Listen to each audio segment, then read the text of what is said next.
Dear viewers, I am again in front of you with a nice physics topic, the concept of reflection, how much it is useful in our life, what kind of role it's playing, and the concept of refraction, how much useful in our life, what kind of role is playing in our life. Today I want to discuss with you, with including the beautiful ray diagrams and for your virtual. And comes to the point of view, let me see that one. What is the main use of the convex mirror? Convex mirror is used as rear view mirror, and all the vehicles, if the rear view mirror is not present, and the driver will get a lot of difficult when he is taking the U-turn, he will get all the accidents. So, and the convex mirror is doing the best duty. Comes to the point of the convex mirror is using as a safety mirror, and that safety mirror in the sense is, and the mirror is going to be used in the streets to get the wide view for all the vehicle people, and in hospitals to each and every person can observe clearly. So in hospitals and on the roads, this as a safety mirrors point of view, the convex mirrors is used. Now we are going to learn how the concave mirror is playing an important role in our life. First thing is shaving mirror. It is a beautifully useful for the shaving point of view. And second thing is, it is acting like a big reflector. That means a powerful beam of light is going to be produced in torchlights, searchlights, and headlights of all the vehicles. So the path of the road is very beautiful to enjoy. Now comes the point of the next one. It is used in the solar cookers and solar heaters and flashlights. So this kind of role the concave mirror is playing. Now comes the point of the some ray diagrams. I will show you the both the concave mirror and convex mirror. First thing is, I will show that one, the ray diagram of concave mirror.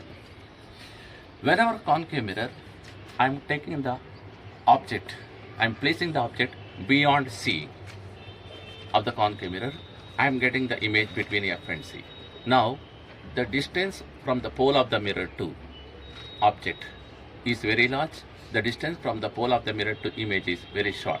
So we will get the diminished image and real image, inverted, real and diminished.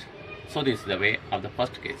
Second case, I am keeping the object on C and getting image again on C. This is the real image, inverted image, same size.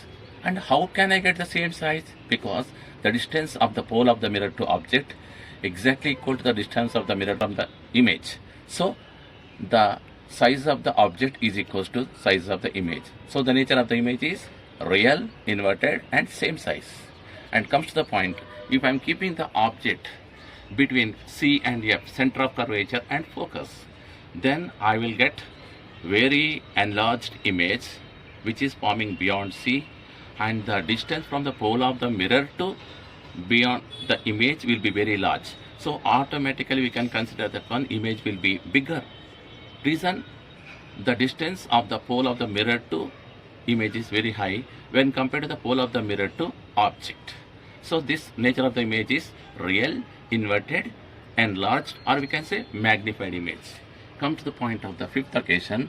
If I am keeping the object on F, on focus, then image I am getting at infinity.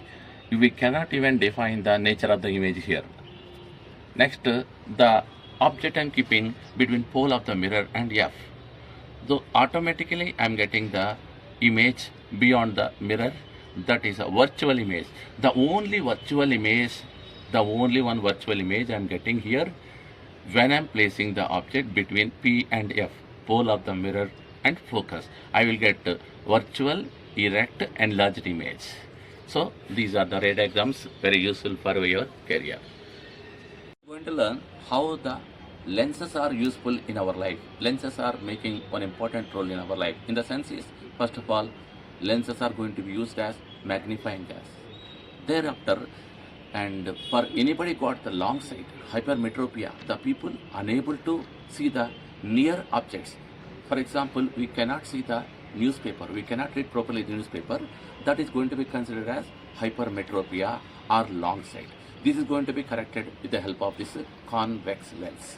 And comes to the point of the next use of the convex lens is microscopes and telescopes, projectors and cameras.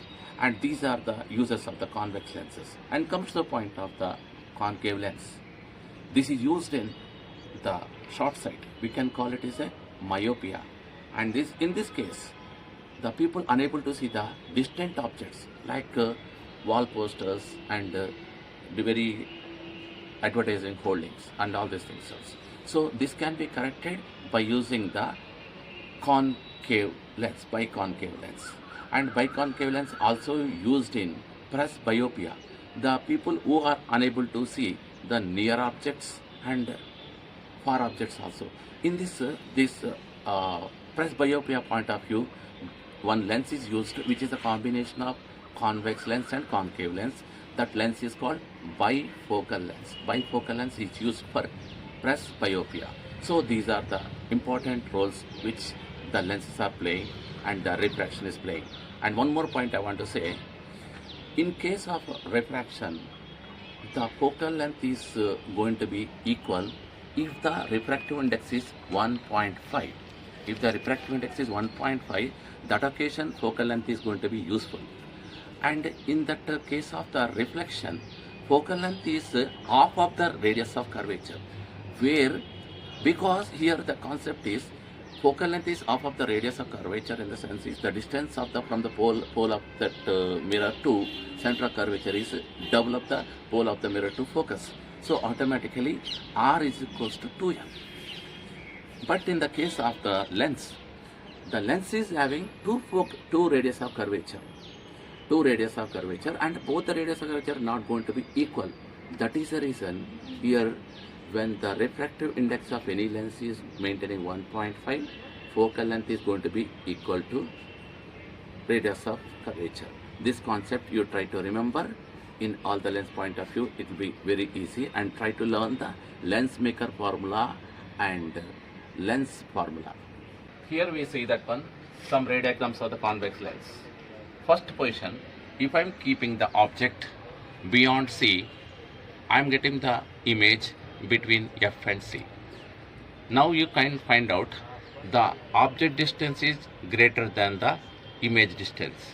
Automatically we can say the image is diminished, and nature of the image is real, inverted and diminished. If I am keeping the object beyond C, real, inverted, diminished. This is the first case. Second case, I will move bit further. I am keeping the object on center of curvature. I am getting the image again center of curvature. Now this is real, inverted and same size. Reason is why you will get the same size image. The distance of the object is equals to the distance of the image, hence we will get the same size of the image. Now comes to the point of the third position. When you are keeping the object between center of curvature and focus, we will get the image beyond C.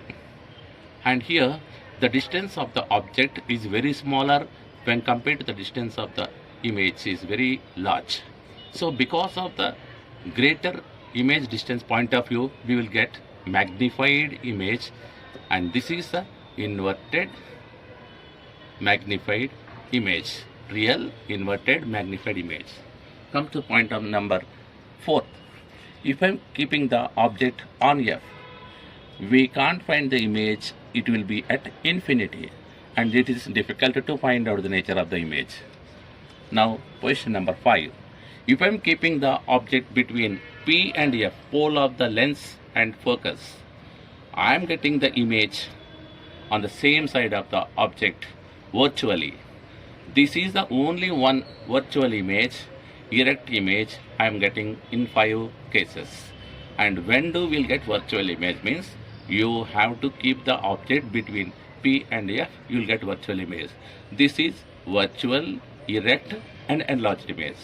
Dear viewers, ఈ video కనుక మీకు నచ్చినట్లయితే మీరు like చేయండి, share చేయండి. మరిన్ని మంచి వీడియోలు, మీకు మంచి జ్ఞానాన్ని, నాలెడ్జ్ని ఇచ్చే వీడియోలు మీ ముందు పెడతా. More knowledgeable videos will come because our channel is Future Knowledge Bank. Knowledge is our motto. Subscribe and like and share.